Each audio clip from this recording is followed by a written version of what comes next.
programs, later intervened and brokered the way out of the problems. Today, I'm happy to report that the university has restored normalcy to academic activities on campus with regular and uninterrupted academic calendar.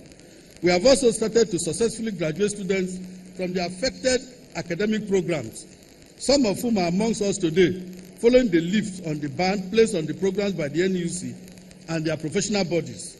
The Faculty of Agriculture, for instance, has so far graduated 3 sets, Faculty of Engineering, which hitherto had to farm out its students to other universities, has also graduated 3 sets.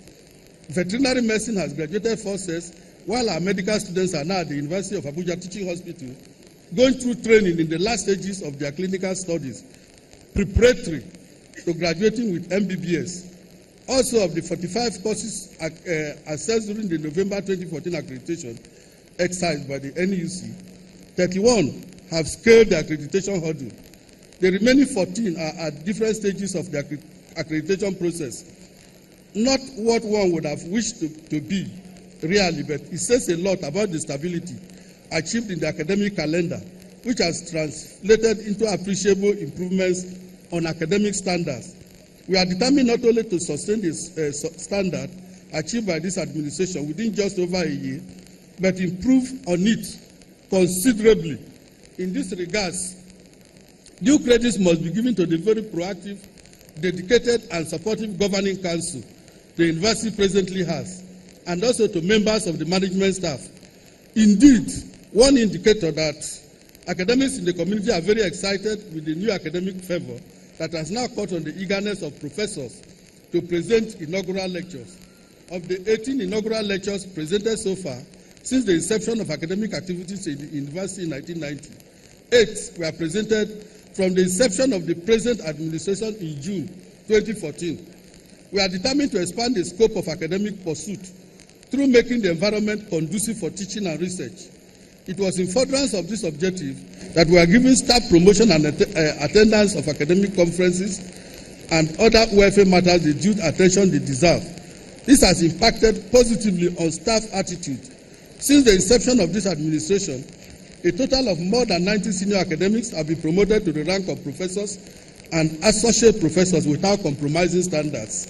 It may interest you, our guests, to know that most of these promotions had been pending for several years, and some for nearly 10 years due to no fault of the staff affected. Our overall objective is to ensure that the new University of Abuja is first in quality and teaching and learning, linkages, collaborations, and partnerships.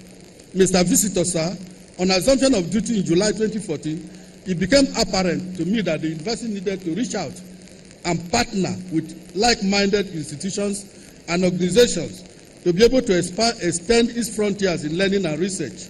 For one, the resources at the disposal of the university were and are still limited. They need to shore up its revenue base to support demands by the various programs, therefore, became imperative.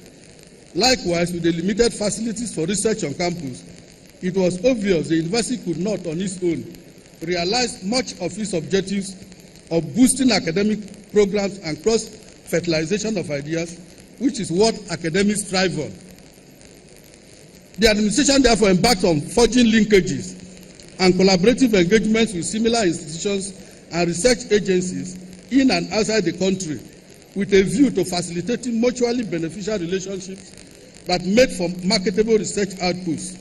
Towards that direction, we are partnered with relevant organs, agencies, and research institutes, such as the International Fish Research Limited, Malta, Entelchi Incorporated, United States of America, the Texas A&M University Health System Service Center, and International Institute for Defense, Security, and Governance. Others are the National Space and Research Development Agency, Abuja here, Energy Commission, Air Force Institute of Technology in Kaduna, Center for Management Development, Sheda and Technology Complex in Sheshko, here in Abuja, Nigeria Atomic Energy Commission, Nigeria Nuclear Regulatory Agency, Nigeria Institute for Pharmaceutical Research and Development, National Animal Production Research Institute in Zaria, Minister of Science and Technology, Nigeria Export Promotion Council, Infrastructure Concession Regulatory Commission, to mention just a few. Memoranda of Understanding, MOUs, have already been signed with some of these organizations, and implementation is at different but steady stages of progression. Realizing that government subvention alone cannot fund these proposed programs and projects, the university management explored avenues for additional sources of revenue. We have since reached out to the private sector through our private-public partnership scheme, through which we collaborate with corporate organizations and individuals on a variety of joint venture commercial undertakings. Agreements and memoranda of understanding have also been signed with many firms and individuals cutting across agro-allied ventures, smallholder commercial schemes, fuel station management businesses, property, hospitality, and sports development, amongst others. Distinguished visitor, guests, we expect that in the next 2 years or so, some of it, if not all of the efforts we have put into academic and research partnerships and joint commercial ventures will be yielding benefits not only to the university but the entire Federal Capital Territory and beyond. We therefore appeal to the government and all concerned agencies to support this helpful and beneficial initiative. Mr. Visitor, sir, the development challenges faced by the university, especially in the early part of its life, which were attributed to the near absence of fiscal structures and facilities to support the expansion of its academic programs, have reduced substantially. So far, 6 of the 9 faculties, namely Agriculture, Arts, Engineering, Management, Veterinary Medicine, and the College of Health Sciences, have moved to the main campus, thus reducing pressure on the mini campus, which used to house the facilities. Only 3 faculties, Education, Law, and Social Science, and a few academic units are still operating on the mini campus in Gwagwalada. Because of the deterioration of some of the fiscal structures of the mini campus, the administration embarked on a massive rehabilitation of the facilities under the Needs Intervention Program to make them conducive for learning. I'm happy to report that some classroom facilities, lecture and open-air theaters, road network, and the Senate chamber on the mini campus have been given a facelift. The law faculty, the main library, and the medical center are all on the mini campus and advanced stages of rehabilitation. And it's expected that on completion, the new look facilities will serve their purpose for a long time. Here on the main campus, similar rehabilitation works are being undertaken, covering roads and lecture facilities. The Senate building is of particular interest here. This administration had to commit funds from its meager sources to give a facelift to the building, which was poorly finished, so as to save it from further deterioration and save the university further embarrassments. But by far, the greatest relief will come to the university when the ongoing fiscal projects now on the main campus are completed. There are over 20 new projects being constructed through intervention agencies, including the Central Bank of Nigeria, Tertiary Education Trust Fund, Petroleum Equalization Funds, and Needs Assessment Committee Fund. The projects range from a world-class ICT facility being provided by the Central Bank of Nigeria, postgraduate and undergraduate students' hostels, a medical science laboratory, faculty of science, and similar projects.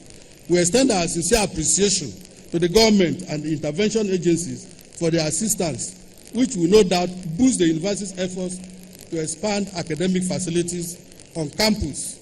We seize this opportunity to appeal once again to the federal government to facilitate the completion of the second phase of the Senate building, which we cannot see from here, the Faculty of Social Science block, the Center for Distance Learning and Continuing Education Office block, and the Faculty of Science Laboratory Complex. Work on this project stopped a few years ago due to lack of funds. The projects now appear abandoned and money spent on them wasted if nothing is done to complete them. We believe the completion of the projects will go a long way towards actualizing some of the university's proposals on academic development. The university's distance learning program was not spared the travis of the regular programs which I earlier mentioned. Following the ban of admission into some of the regular courses, the Center for Distance Learning and Continuing Education suffered the same fate. The center could not therefore admit students for 3 sessions. While the study centers it had opened up in some states across the country, could not take off, to the great disappointment of thousands of prospective candidates in those areas. Happily, that dangerous trend is now being reversed. The National Universities Commission has lifted the ban placed on admission into the distance learning program, and the center has since commenced admission into the 6 courses approved by the regulators as a starting point.